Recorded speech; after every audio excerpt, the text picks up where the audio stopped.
Hello there.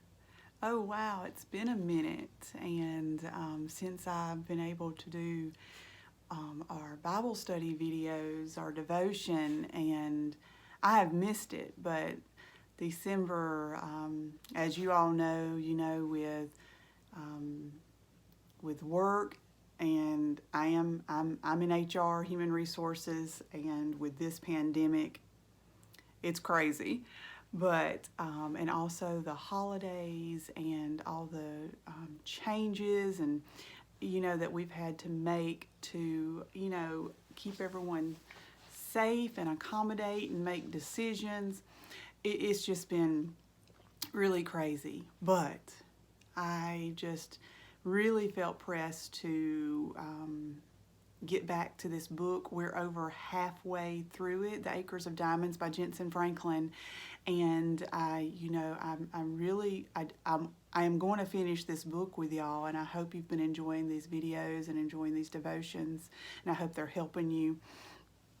But today, when we last talked about it, we were talking about the workplace, the marketplace, and how that is a ministry in itself. A lot of people believe you have to work in the church. You have to have a position in the church to feel like you're doing something for God, but that is just not true. People in the workplace, we can reach people, more people than even a pastor could ever reach from a pulpit. So don't ever discredit what you do in your workplace. And so it is continuing on with that. And the chapter we're in is this particular today is called Work is Worship. It talks about the Hebrew word avodah, A-V-O-D-A-H. That's the Hebrew word for, your business, your job. And it means work, worship, and service. You can even say that work is worship. Now, you may not see, someone, hitting that calculator or that keyboard or whatever they may be doing as an act of worship. But if we're doing it in the name of Jesus, then yes, God does. Did you know that all of Jesus's parables, 80% of them had a workplace context? Did you know that all of Jesus's public appearances recorded in the Bible, nearly all of them occurred in the marketplace? What does this tell us?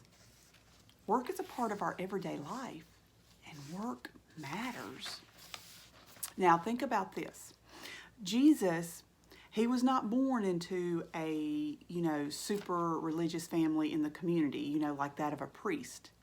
God chose his son to be in the home of a carpenter, a middle-class, blue-collar home.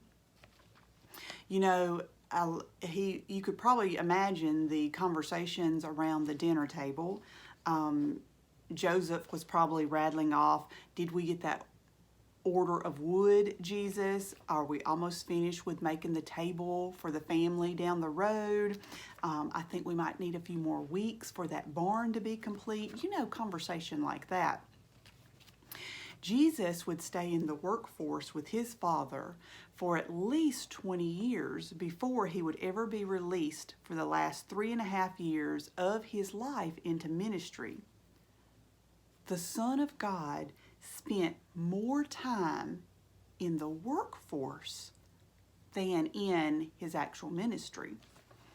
Jesus was as much in the will and purpose of God when he was sawing wood, making tables, constructing chairs, as he was when he was teaching, healing the sick, and raising the dead. Now, another thing I find interesting is that before Jesus was crucified, he carried his cross through the marketplace. The Via Dolorosa wasn't a back road through the middle of nowhere. It was a street that went right through the busy marketplace.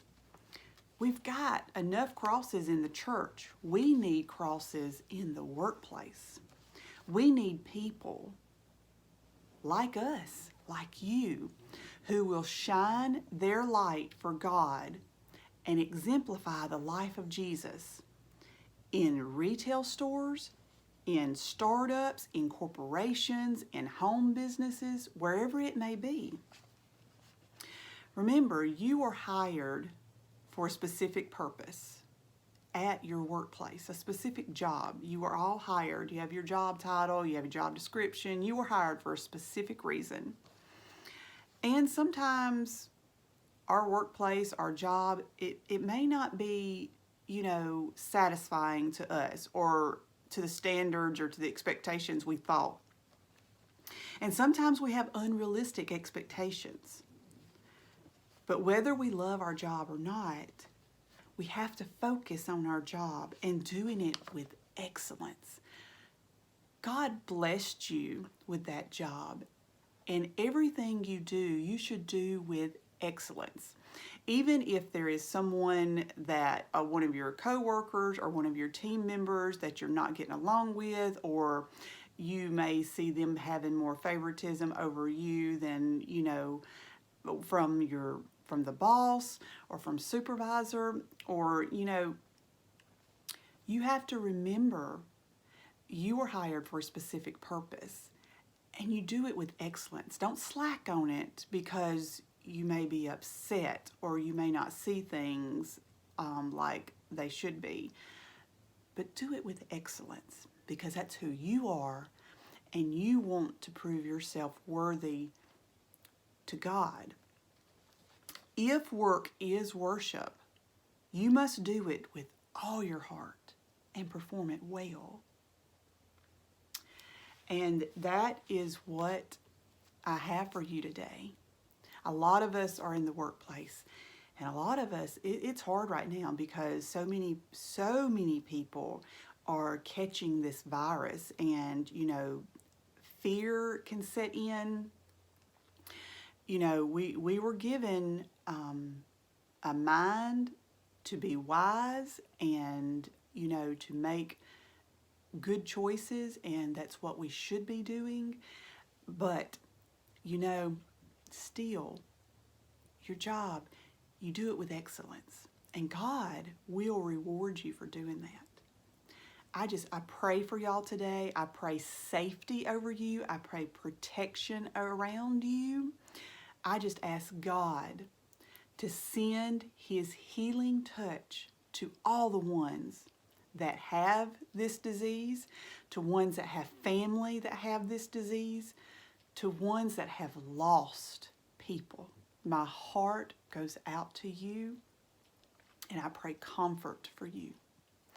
I love y'all, and I will be seeing y'all soon because I do want to finish this book. It's such a good book, and you just can get little bits of, nuggets, treasures out of it, and I hope that y'all are getting something out of it too.